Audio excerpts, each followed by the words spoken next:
set a little bit of a mood with this one, shall we? Get a little candle going. Hello, good morning or good evening whenever you are watching this. I hope you are doing well. My name is Catherine, and today I am recommending some fantasy graphic novels.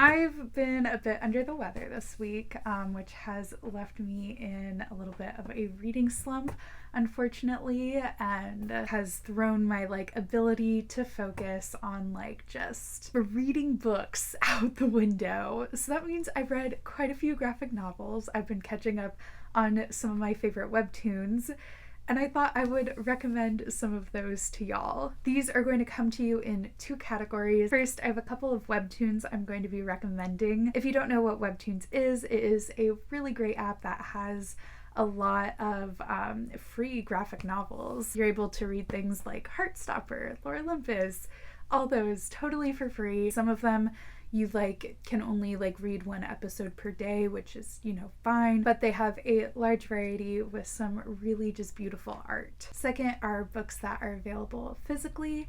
Some of these webtoons are actually available physically as well. I read all of them through my library app though, so I have a feeling you might be able to borrow them through things like Libby, Overdrive, Hoopla, things like that. I'll be putting timestamps down below if you're interested in one or the other. Before we get started, if you aren't already, go ahead and hit subscribe and turn on that bell icon so you get notified every single time I post. I'm going to be posting a lot more recommendation videos in the future, so you definitely want to stay tuned for that. And without any further ado, let's get into it. Starting out with the webtoons. First is Crumbs, which is a super cute book. If you're going through the webtoons app, it is by user Witherling. However, it has also been printed as a physical book, and that is by Danie Stirling. This involves a magical bakery with muffins that will provide you with confidence, cake that will give you inspiration. It's super cute, very cozy. It follows a young seer named Ries who comes in every Friday and always orders the same thing, a cup of tea with a side of romance. The romance she might find with the nephew of the witch who runs the bakery. Again, just very cute, cozy type fantasy story. Next is The Witch and the Bull. This is by user Moonsia. It's a little bit more adventurous and involved than Crumbs. It follows Tan, who is a royal advisor to the king, also longtime best friend, but he hates witches. There was a long war in this kingdom with witches, and he definitely has some previous prejudices against them. However, he ends up getting cursed and turned into a bull, and because of this he ends up needing to team up with Arrow, who is a witch. She also owns a coffee shop. It's a bit of a theme in these. It gives enemies to reluctant allies to lovers, has lots of adventure, fighting some evil. Very beautiful artwork. All of these I'm recommending have gorgeous artwork. It's why I'm recommending them. It is currently on hiatus, so this one isn't completed yet. So you have plenty of time to catch up because I think it's coming back after the holidays. It's currently in hiatus in the middle of season 3, so lots of time to catch up before season 3 starts back up again. Next is House of Stars.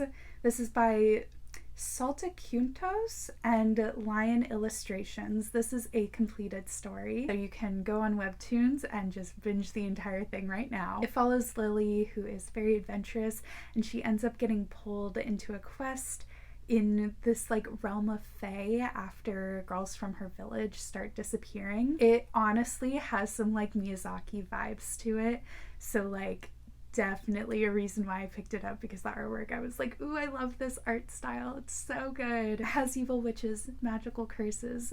It's so fun. Very quick read too. It's super short. Also by Lion Illustrations, but this one isn't completed yet, so there's still going to be more episodes coming out. This is Lady Knight. It follows Aurora, who is the first woman to be recruited to train as a knight in an elite Knight Academy. She also discovers that there is a terrible curse on her. Like I said, season 1 is completed, and I believe it's on hiatus until the end of the holidays. And then they'll be starting up on season 2, which I'm very excited about. Next is Crown of Feathers. This is by Nicki Preto and Foxkirin. This is actually based on a young adult novel by the same name, which I absolutely love the first book. I haven't read the other two, but I loved the first one, and I love how this one depicts everything. The art to show the story is just so beautiful. It follows Veronica, who dreams of being a phoenix rider. There are a lot of rules and a lot of things that she has to overcome in order to realize this dream. There's some betrayal, there's some romance. Again, just so good, and I loved the book that it was based off of. In a similar realm of webcomics that are based on books, The Wrath and Dawn. This is by Renée, Ahdieh, and SilvesterVitale. The YA novel is based on 1001 Nights. I haven't actually read the novel that this is based off of, but I'm assuming I like it since I like the webtoon. Khaled is the caliph of this kingdom, and he takes a new bride every single night, only to have her executed in the morning, which is like terrifying. So people are pretty surprised when Shahrazad volunteers to marry him, but of course she does do so with the plan of lasting, living, surviving, and ending his reign.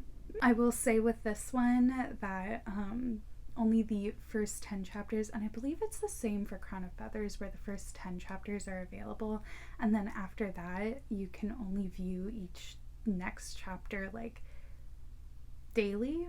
Like you have to wait a day before you can view the next one, which is like a bit annoying because you can't just binge them, but it's still very good and the artwork is beautiful. Finally, it wouldn't be a webtoon recommendation video without recommending Lore Olympus.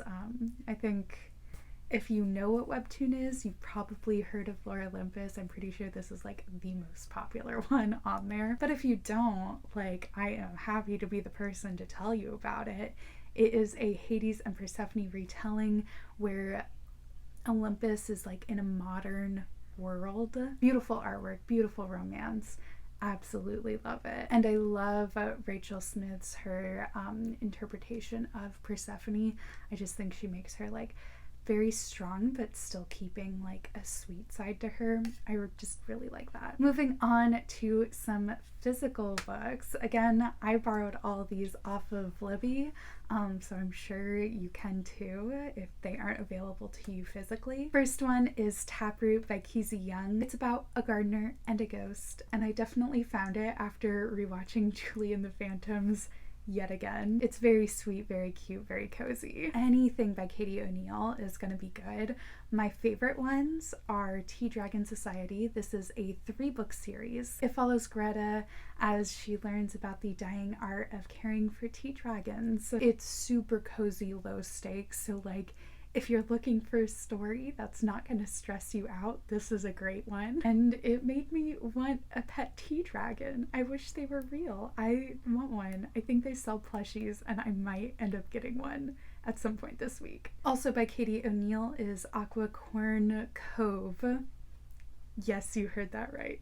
It is a play on unicorn. It follows Lana and her father who return to their old seaside village to help them do some repairs after there was a really bad storm. During her time there, she learns about some of the magical creatures there. Also about like overfishing, sustainable fishing, and taking care of the coral reef, and also that her aunt may have been in a relationship with not a unicorn, a mermaid. So that one is very, very cute. There's also Princess Ever After. It is about 2 very different princesses who team up together to go on a magical quest to defeat a jealous evil sorceress. Then there is Witchy. This is I believe there's 2 volumes out right now. At least I've only read 2 of the volumes. This is by Ariel, Slamet, Ries. In this world, people are as powerful as the length of their hair, which is really interesting. I really love the side characters. I read this book back in like 2020. Very, very quick, easy read. and I loved the magic system. I thought that it was really interesting and cool. Pluie of the Woods by Nguyen. This follows Willow and a lost tree spirit named Pluie as they try to find Pluie's way back home to a magnolia grove that Willow's mother used to take her to. Finally, the silliest but also one of the cutest ones is Garlic and the Vampire. This is by Bree Paulson. It really is about a sentient garlic bulb. I forgot what the word is. But yeah, a sentient garlic bulb. And basically this witch has brought to life all these vegetables and things to help her with the garden. And it's a little weird because they do like grow non-sentient versions of themselves and like sell them at the market, but like there's a little bit of an explanation about that. A vampire moves in to a castle next door. All the other vegetables are very worried about it, and they send Garlic, because she's a garlic, the poor little sweet timid garlic, to go check out the vampires, see what's going on. All of these have just absolutely gorgeous artwork that you should definitely check out and will maybe help you get out of any sort of reading slump. Very fast to read, so if you're trying to meet those end of year goals, go ahead and check those out. I'll leave links to the webtoons down below as well as a list of all of these recommendations. If you have any other fantasy graphic novels that you think I should check out, please leave those in the comments because my brain has like no focus right now and I just need all of the graphic novels. They're so much fun. If you like this video, go ahead and give it a thumbs up. If you want to see more videos like this, go ahead and hit subscribe and turn on that bell icon so you get notified every single time I post. I hope you have a wonderful rest of your day, and until next time, bye!